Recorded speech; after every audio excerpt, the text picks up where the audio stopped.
अस्सलाम वालेकुम everyone, this is me Akbar. Hope सब लोग ठीक होंगे। मेरी वीडियोस आपको पसंद आ रही होंगी।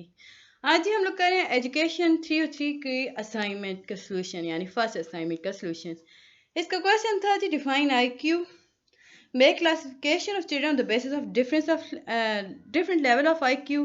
और आपने एक और इसमें पॉइंट था कि फैक्टर्स बताने हैं जो कि रिस्पॉन्सिबल हैं चाइल्ड की डेवलपमेंट ऑफ आईक्यू लेवल। तो सबसे पहले हम शुरू करते हैं जी, आईक्यू होता क्या है।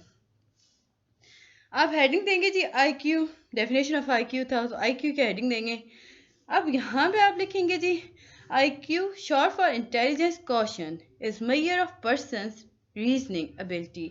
इन short it is suppose to gauge with how well someone can use information and logic to answer question or make prediction. IQ tests begin to assess this by measuring short and long term memory.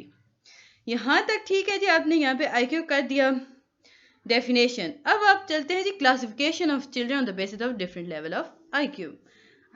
बहुत आसान है जी ये आपका। आप चाहें तो खुद भी सर्च कर सकते हैं, अदरवाइज यहाँ से देख के लिख लें। ये है जी क्लासिफिकेशन। IQ क्लासिफिकेशन थी बेसिकली, ये साइकोलॉजी में सारा कुछ था, बट आपका एजुकेशन 303 में भी ये लेक्चर है आपका, सो ये वहाँ से लिया गया।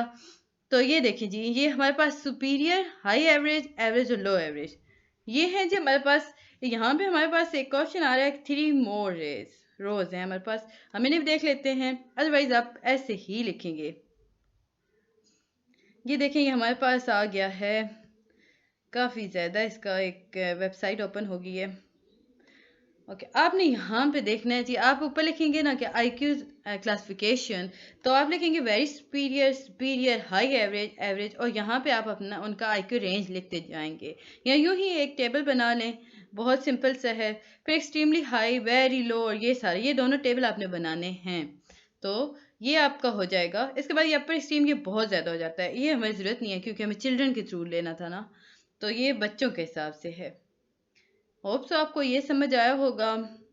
ये आप लिखेंगे IQ क्लासिफिकेशन, तो आपके पास ये ओपन हो जाएगा।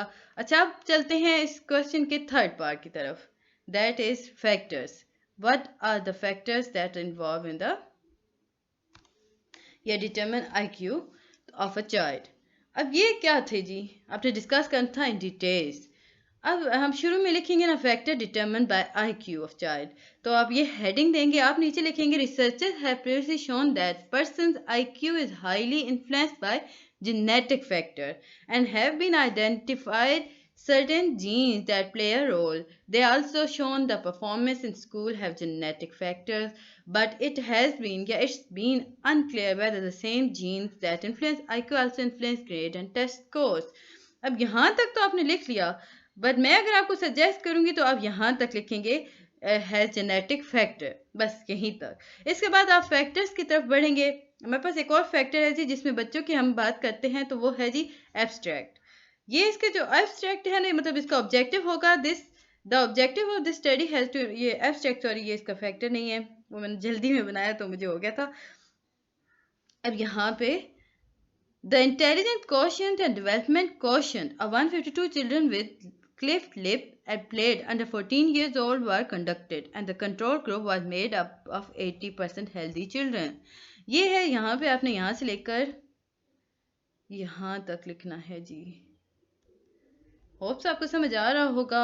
इसमें आपने बताया कि ये फैक्टर इन्वॉल्व होता है बच्चे के IQ लेवल को शुरुआत करने में, उसको बनाने में। इसके बाद आपके पास रिजल्ट आएगा कि बच्चा जो होता है वो, उसकी जो IQ लेवल होगी ना, वो जनरली होगी normal, but lower than that group कर दें, यहाँ तक नॉर्मल तक कर दें।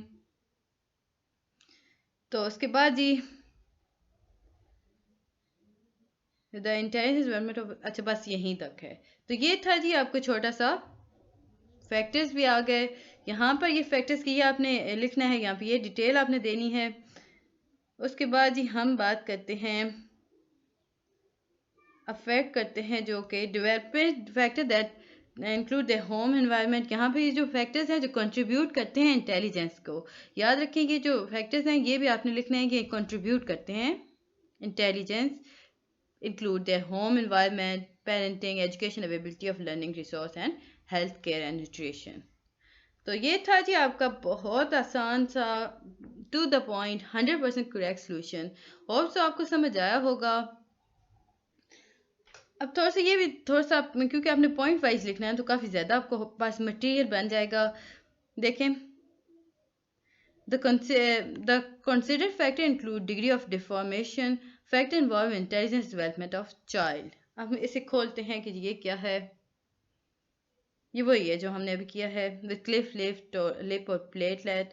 तो इससे हम बैक पे चले जाते हैं। होप सो आपको ये समझ आया होगा। जो चीज़ आपको नहीं समझ आती मुझसे पूछ लीजिएगा। अच्छा, एक और पॉइंट इसमें आप ये भी लिख लीजिएगा, factor that affect intelligence include genes, education, nutrition and others factors ना। तो ये है जी इसका पूरा सोल्यूशन। होप्स आपको समझ आया होगा। जो चीज़ समझ नहीं आ रही मुझसे पूछ लीजिएगा। मिलते हैं जी नेक्स्ट वीडियो में, तब तक के लिए अल्लाह हाफिज़।